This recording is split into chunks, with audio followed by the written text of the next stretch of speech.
What's going on? Jake here with Uncommon EDC, and today I'm just recapping the $200 budget EDC challenge I did for October 2022.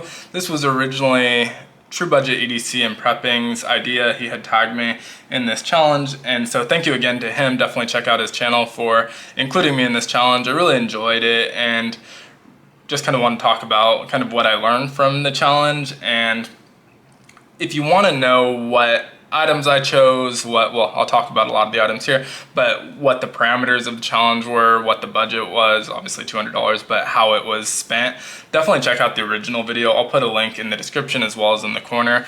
But for here, I'm just going to be talking about kind of my experience with each item.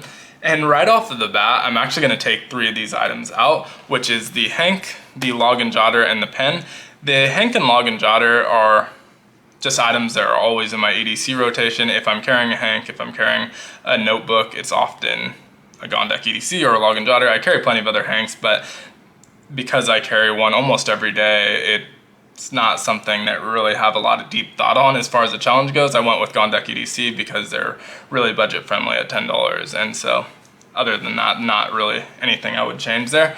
The pen, although I carry a lot of different EDC pens, the Uniball Signo 207 Bold is a pen that I always buy for my office, for home. So if I'm getting a pen out of the drawer and it's not an EDC branded pen, it's gonna be this pen. I've been using it for years, so again, don't really have any thoughts on that. But the remaining items all kind of have a little bit of thoughts. The Leatherman Wingman was a miscellaneous item. It wasn't a requirement of the challenge to include a multi-tool, and I used the largest part of my budget to include the Wingman.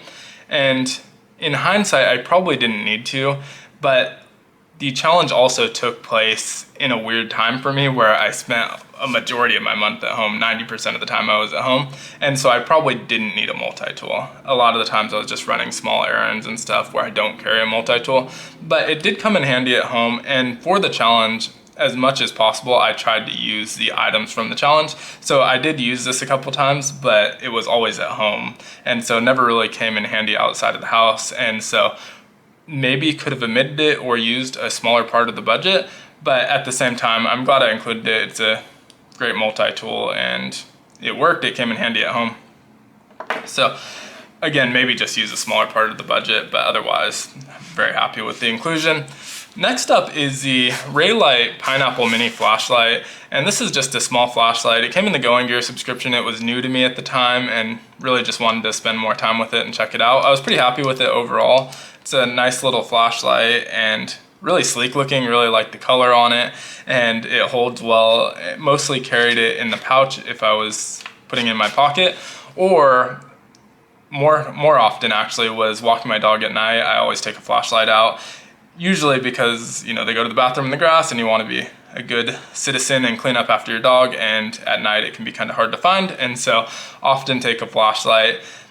The only thing I would change, this worked perfectly for that function-wise. The only thing I might change is I would probably include a little bit of a larger flashlight, and the reason for that is just kind of feel, honestly. So oftentimes when I walk my dog, I'll take this one, which is the Olight Warrior Mini. Budget-wise, I wouldn't have included this in the challenge, but I probably would have went with something this size.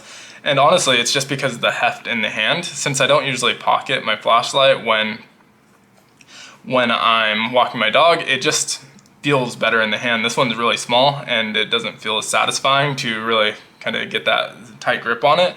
And so probably would just go with something a little bit larger. This one's obviously significantly brighter, but this one function-wise did the job. It was just not as comfortable to carry around in your hand.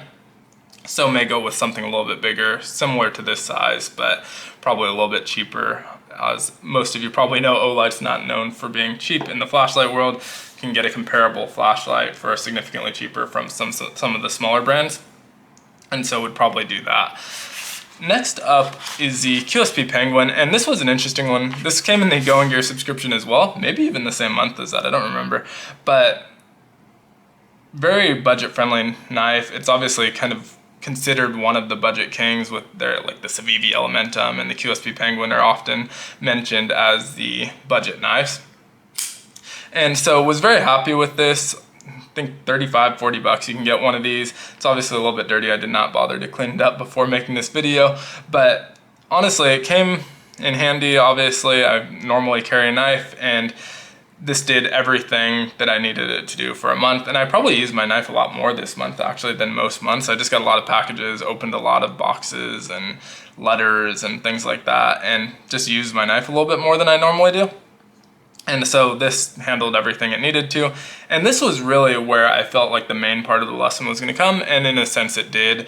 And that is that a $35 knife did everything that a $300 or $500 knife would do. You might not be getting as high quality of a steel, or the blade material or the scale materials might not be as fancy and that sort of thing, but function wise it did literally everything I needed it to do, and there was nothing that a more expensive knife would have done that this couldn't. And so very happy with the inclusion of this. Would definitely do that again, mainly because it really left my budget really open for such a high performing knife to be only 40 bucks. It left the rest of that $160. And so would definitely choose this again.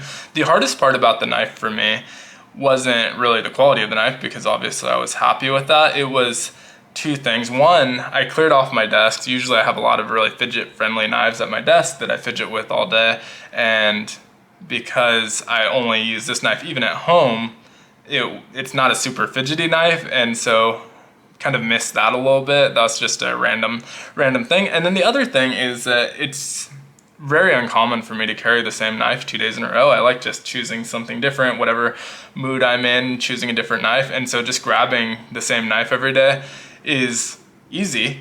It makes the decision making easier. It's like Mark Zuckerberg wearing the same white t-shirt, or Steve Jobs wearing the same outfit every day. But at the same time, I really miss switching knives and carrying different things that I enjoy. And so I miss that, but function wise, again, it performed perfectly, so no complaints there. I may not participate in 30-day challenges going forward. I think I'll probably limit myself. I'll still do challenges if there's a different budget or different parameters. I'll probably still do challenges, but I may limit them to a shorter period of time, because I feel like everything I learned, by the end of the first week, I was already thinking it, and so I can probably get the same result without limiting myself to the same knife or the same tools for 30 days. But overall, again, super happy that I participated. The last item was a pouch and a wallet, and they could have been separate, but I elected to carry this pouch as the wallet.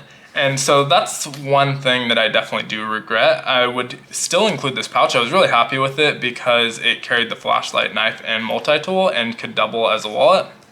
And I did carry that in some cases, but a lot of times, again, it was a weird month where a lot of the stuff I was doing was just running quick errands, and I really only wanted a knife and an ID and debit card, that really light. And so this was a little bit bulkier than I wanted to carry a lot of the times, especially fully loaded out. And so in hindsight, I probably would have added this item, which is from Recycled Firefighter. It's just a card holder, and they cost $5, but you can usually get them for free. I got this one for free just for ordering something on the site, and he runs that promotion quite a bit, so you can almost always, not almost always, but oftentimes get these for free, or even if they're not free, $5, so I still had room in the budget. And so a lot of the time, since I was only carrying, a couple cards, you can just slide this in there and it just holds everything together, and really nice kind of compact form factor. And so probably would have included this, definitely had room in the budget. And lesson learned, I guess, or even a regular card holder, but I really like these just kind of small bands.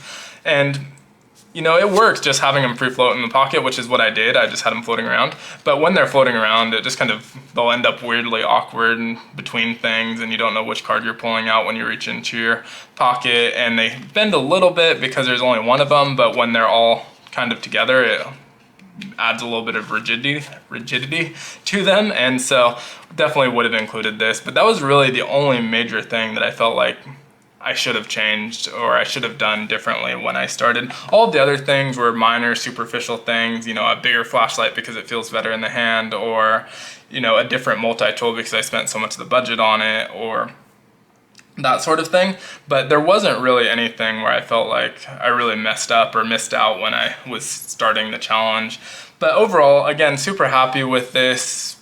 thanks again to True Budget EDC and Prepping for including me. Definitely check out his videos and all of the different YouTube channels that I tagged in the original video that did theirs. I'm not sure if everyone's doing a recap. I know a few people are going to be doing recaps, so definitely check those out as well and kind of what their thoughts were. But thanks for watching. If you participated and didn't make a video, let me know down in the comments below what you carried and what your experience was.